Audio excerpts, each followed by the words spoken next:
A lot of people don't know my true story and where I've come from and what I went through to get to this point of where I am. And, a lot of people know me from, oh, he's the guy that started the school. Oh, he's has a CDL program, construction, all these other things. But that's just one part of really what I do. Uh, I've now made a different transition into something different. Uh, my focus now is more on justice reform. My focus is on now saving our youth, helping our children understand their identity. I believe we're really suffering from a true identity crisis. No one likes or wants to be themselves anymore.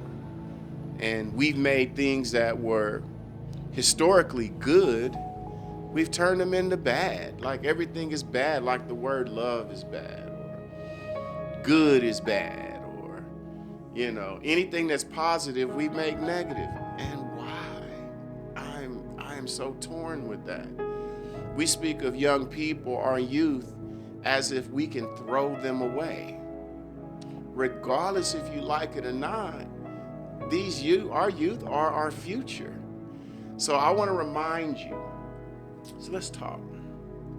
Remember when you were a kid and you made those stupid decisions and you got in trouble or did something that your parents told you not to do, or those embarrassing things that you did that you don't want to share with anybody? Because now you just want people to remember you by what you've done. But you don't realize your scars, your scabs, your wounds were the things that built you. Those are the things that built character, stamina. Those are the things that built integrity in you to make you understand where you came from, so you know where you're going. But we don't share it. So now we have a generation of kids that look at jail as, oh, I'm just going to go lay down for a little bit. No, young man, young woman, you're going to go live like an animal in a cage. That's not going to lay down. And if you do go lay down in there, it might be Big Bruno that's laying down next to you. You don't want that. But they don't tell you about that. They just glorify jail like it's good, like it's a brand of honor. It's not. We got to get back to be able to tell them the truth. Tell the truth. Shame the devil and tell the truth. We got to let people know, and our kids know, that there is second chances and sometimes third chances that we've all been privy to.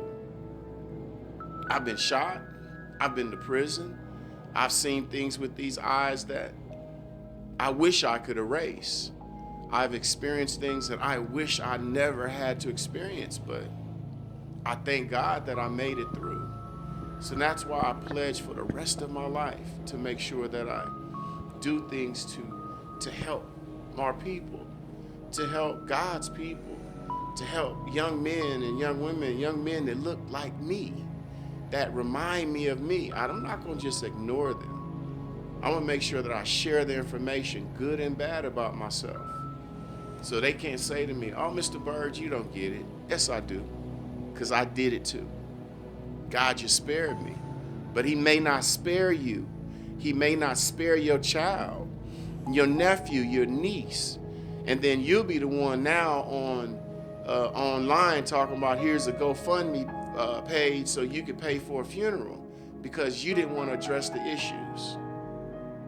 Let's get back to really fixing it, man. Get back to that book, reading, getting closer to God, getting closer to each other. Our country's in we're going through something for the next 4 years. But I don't care who's in that office. I know the God that I serve. And I know the power of people and the power of love. And nothing is more stronger than love. Because love is God. God is love. But if we don't teach that and show that, we're just all living a lie. So let's just start being more honest with each other, okay, people? Go home, love your kids, teach them, tell them some of those stories. Get to a point where you're being honest with yourself and those around you, so then we can grow and understand this journey called life. And we can all get there. We can all be something. There's always room to grow. There's always room to change. Just make sure you're the change that you're asking for. It starts with you. Everything starts with you. So let's make sure that change happens. This is just another nugget from your favorite host from Talking Reflections. Just keeping it real.